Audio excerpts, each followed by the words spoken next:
J'aimerais bien vous inviter maintenant à ouvrir votre Bible, le vieux livre, le livre qui n'extravague jamais, la Bible, la parole de Dieu dans 2 Samuel chapitre 24. Le verset 24e est considéré comme le texte de base. Le texte de base. J'aimerais bien lire le texte de base avant de vous demander même de vous lever pour lire du verset 1er au verset 10e, car la prédication de ce soir sera basée sur cette partie du verset 1er au verset 10e. Mais le verset 24 nous dit, « Mais le roi dit à Ravna, non, je veux l'acheter de toi à prix d'argent, et je n'offrirai point à l'Éternel mon Dieu des holocaustes qui ne me coûtent rien. » Et David acheta l'aire et les bœufs pour 50 cycles d'argent. Parole du Seigneur.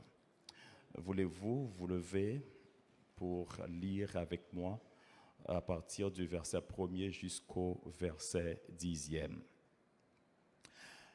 La colère de l'Éternel s'enflamma de nouveau contre Israël, et il excita David contre eux en disant, « Va, fais le dénombrement d'Israël et de Juda. » Et le roi dit à Joab, qui était chef de l'armée et qui se trouvait près de lui, « Parcours toutes les tribus d'Israël, depuis Dan jusqu'à Beersheba, qu'on fasse le dénombrement du peuple et que je sache à combien il s'élève. » Joab dit au roi, « Que l'Éternel ton Dieu rende le peuple 100 fois plus nombreux et que les yeux du roi mon Seigneur le voient.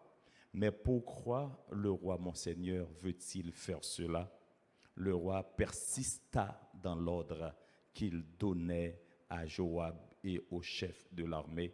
Et Joab et les chefs de l'armée quittèrent le roi pour faire le dénombrement du peuple d'Israël. Ils passèrent le Jourdain et ils campèrent à Aroër, à droite de la ville qui était au milieu de la vallée de Gad, et près de Jazer. Ils allèrent en Galaad et dans le pays de Tachtim, Oshti. Ils allèrent à Danjan et aux environs de Sidon. Ils allèrent à la forteresse de Tyr et dans toutes les villes des Éviens et des Cananéens. Ils terminèrent par le midi de Juda, à Beersheba.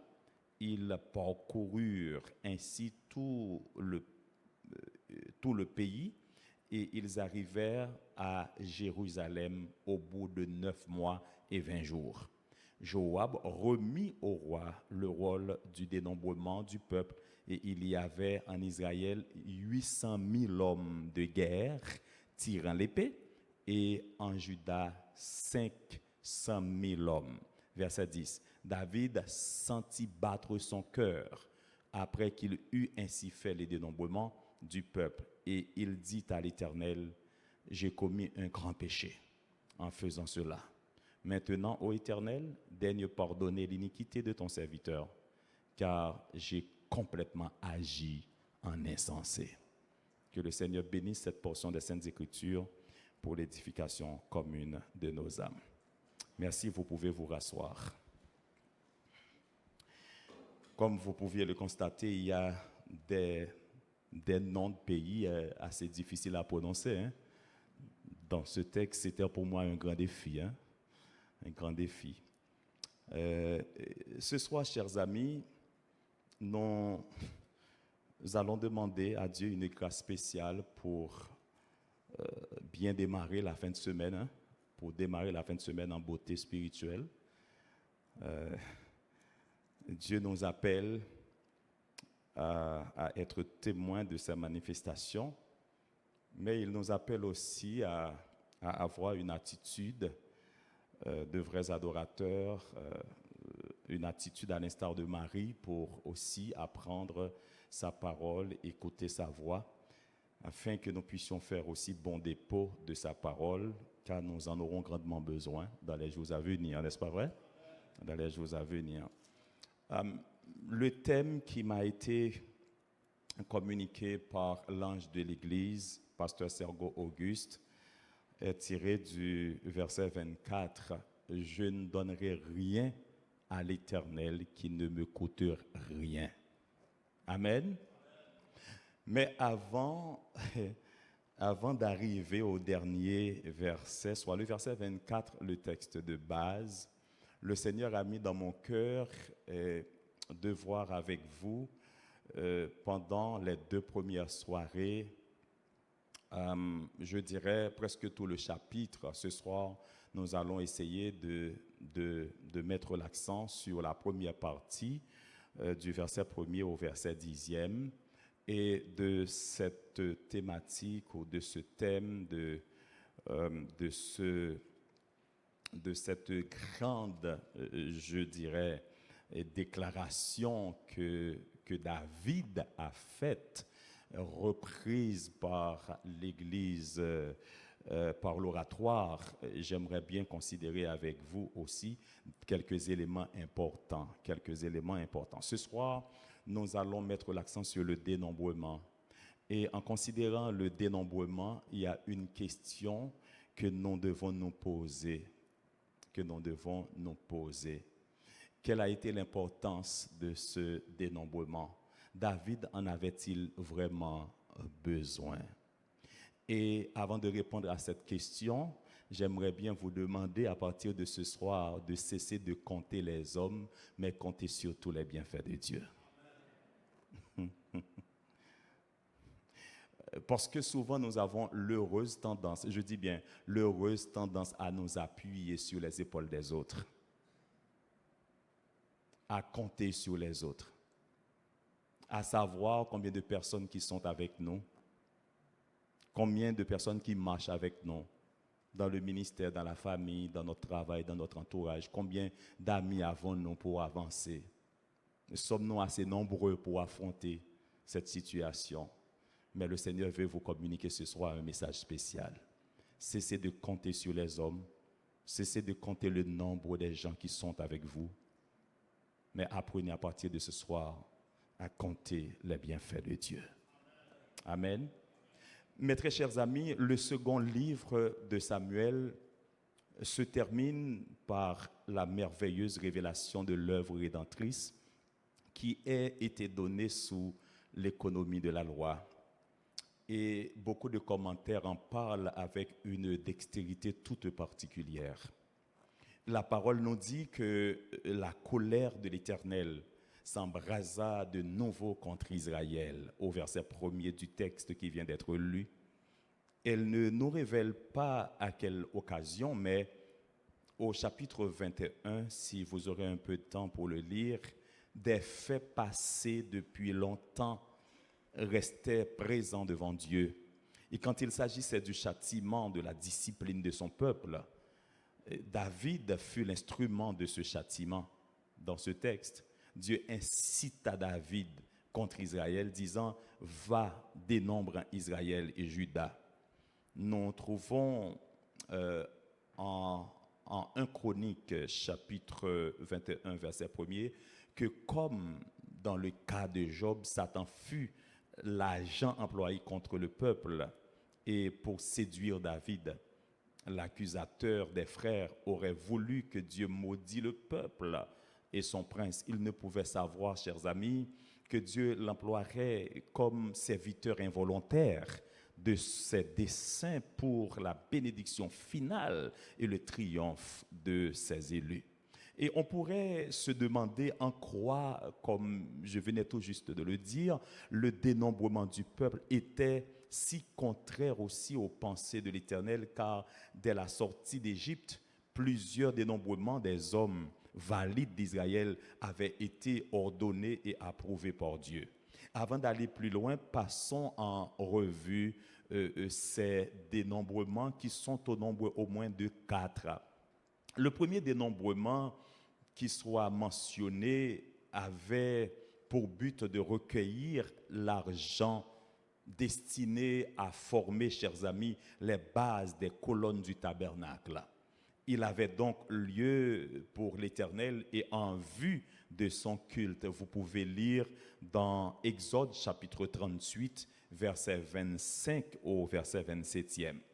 Le deuxième dénombrement se trouve dans Nombre au chapitre 26, le verset 2e, verset 52 jusqu'au verset 65. La parole mentionne un troisième dénombrement de ceux qui étaient propres au service militaire, au service militaire en vue du partage du pays. Ici encore, le dénombrement était de toute importance, car chaque famille voyait augmenter son héritage en Canaan suivant le nombre de ses fils. Le troisième dénombrement se trouve dans Nombre chapitre 1er, verset 2-3, était destiné à établir le nombre des hommes propres pour la guerre au moment où Israël allait entrer en conflit avec l'ennemi. Et la chose était, selon Dieu, il fallait que chaque Israélite, depuis 20 ans et au-dessus, comprit sa responsabilité personnelle dans les combats de l'Éternel. Et enfin, la Bible nous parle d'un quatrième dénombrement. On parle de recensement, particulièrement dans Nombre chapitre 3, verset 40. Un recensement supplémentaire fut ordonné au sujet des premiers-nés depuis l'âge d'1 mois et au-dessus. Les Lévites leur furent substitués pour appartenir à l'Éternel. Ceux qui dépassaient le nombre des Lévites durent être rachetés et l'argent du rachat fut remis à Aaron et à ses fils. 4 dénombrements au moins dans l'Ancien Testament pour parler de la volonté de Dieu à pouvoir normalement compter, connaître les hommes de guerre, les militaires, les premiers-nés et j'en passe. Maintenant, qu'en est-il du dénombrement de David? Le dénombrement de notre chapitre 24 de 2 Samuel n'avait aucun de ces caractères, chers amis. Le tabernacle était déjà bâti, Lévi substitué au premier-né, l'héritage conquis en grande partie, restaient les hommes propres pour la guerre, mais Dieu avait délivré David de la main de tous ses ennemis. Et j'aime cette partie parce que en lisant le texte dans 2 Samuel chapitre 24, on a l'impression que l'Éternel était d'accord avec le dénombrement. On a l'impression même que Dieu était dans ce dénombrement. Mais comme le texte le dit bien aussi, Dieu incita David. Cela veut dire que David avait déjà sa pensée. David avait déjà nourri cette pensée. Et comme Dieu voit les cœurs, Dieu sonde les cœurs et les reins, Dieu est omniscient, il voit le cœur, il connaît le cœur de David, l'intention de David, et le peuple était en contravention avec lui. Alors il incita David, il poussa David dans sa pensée. D'accord? Dans sa pensée. Mais qu'avait-il besoin de prendre connaissance du nombre des guerriers? Son but, chers amis, il le dit bien à Joab, le chef de l'armée. Le chef de l'armée était de savoir le nombre du peuple.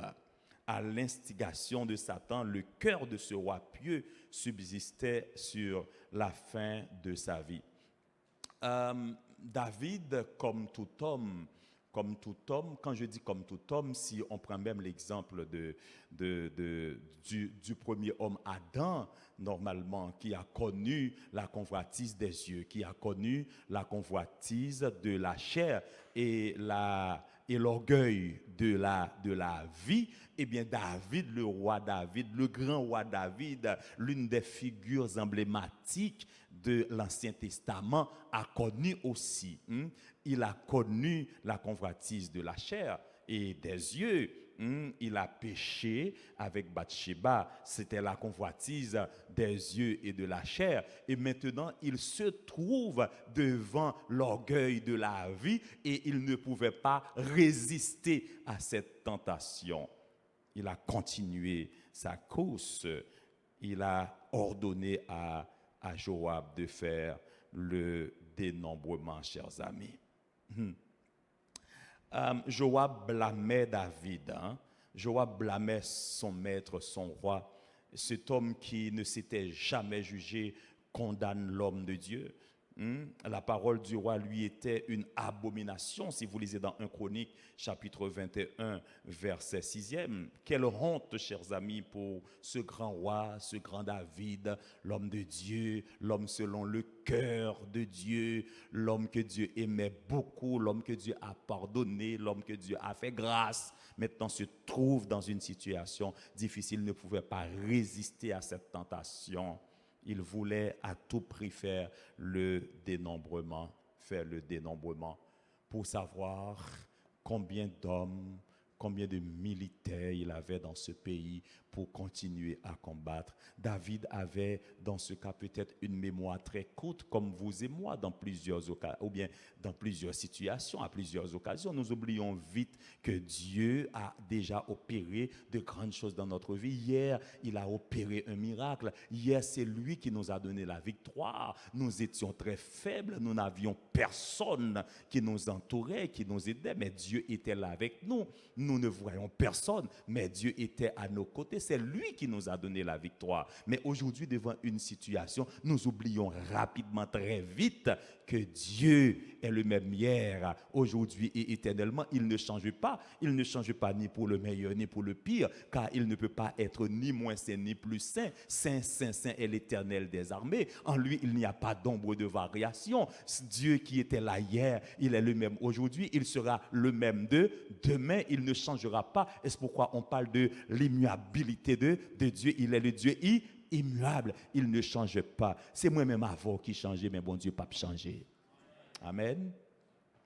David a oublié vite. Et au lieu de compter les bienfaits de Dieu, au lieu de continuer à dire merci à Dieu, au lieu de manifester ses sentiments d'indéfectible attachement à ce Dieu, David a ordonné à tout prix à Joab de faire le dénombrement. C'est 9 mois et 20 jours perdus. 9 mois jetés dans l'eau.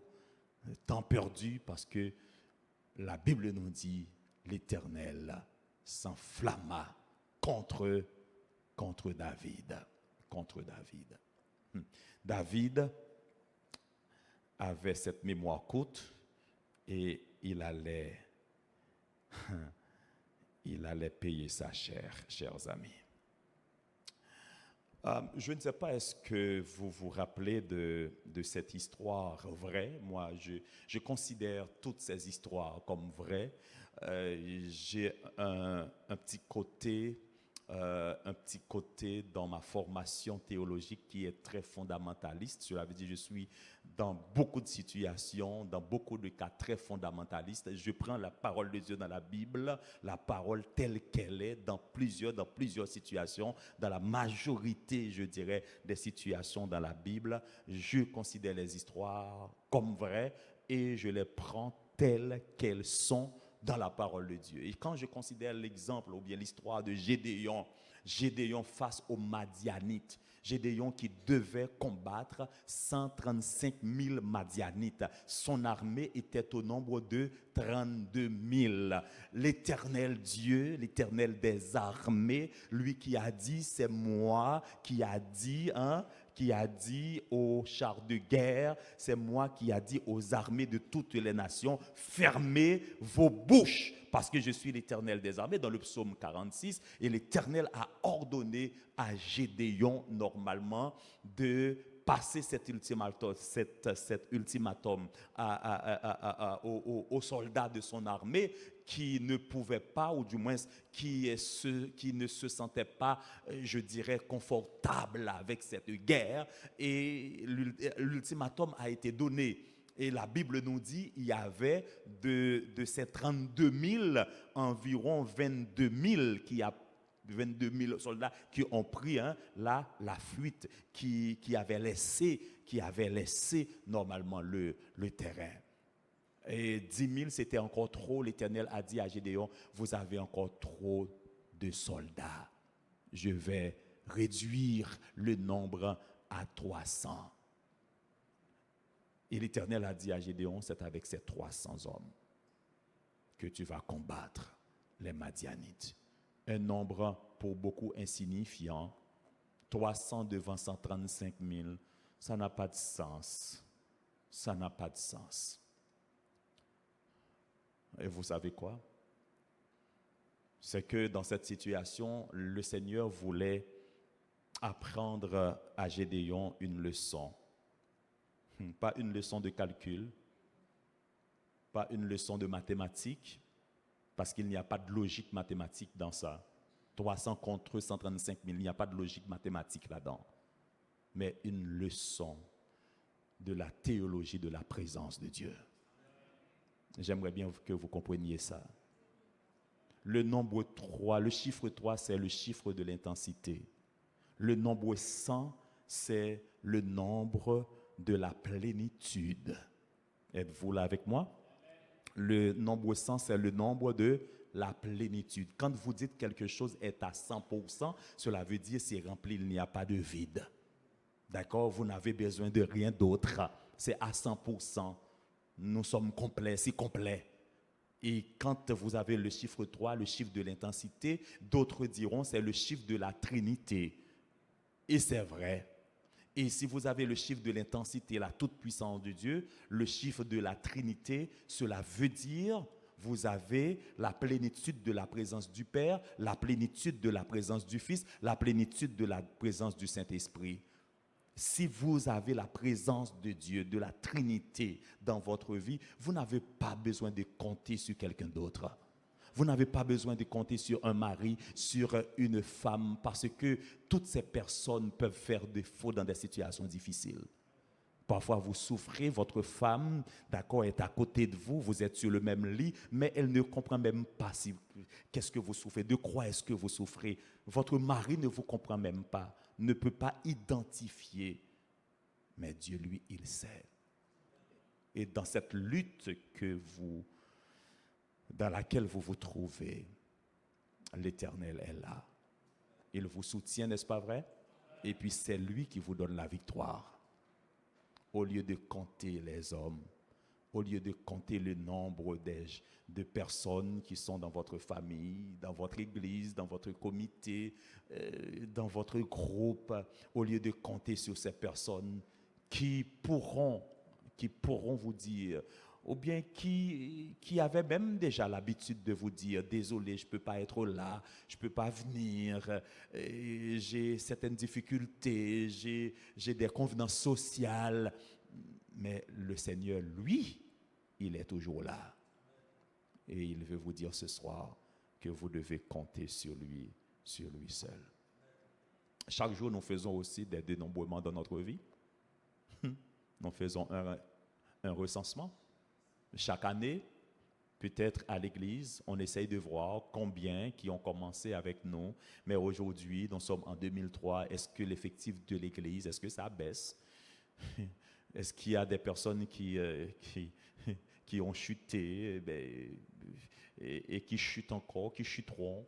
Et dans 1 an, dans 2 ans, si l'évangélisation de cette église n'est pas au rendez-vous, comment sera l'église dans le combat? Dans ce combat, est-ce que nous aurons assez de force pour faire face aux adversités? Mais le Seigneur veut vous dire ce soir, c'est lui qui tient l'épée. C'est lui qui exerce nos mains au combat. C'est lui qui nous donnera la victoire. Amen. David a oublié cette partie. Il a oublié si la victoire qu'il avait avant, ce n'était pas sa victoire, mais c'était la victoire de Dieu. Dieu a permis à ce qu'il participait normalement à cette victoire, à ce qu'il soit témoin de ça. Mais c'est Dieu qui nous a donné la victoire, qui lui a donné la victoire. Alors, cessez de compter les hommes que vous voyez autour de vous, dans votre famille, dans votre entourage, dans votre école, dans votre cégep, dans votre université, dans votre quartier, dans votre église, dans votre ministère.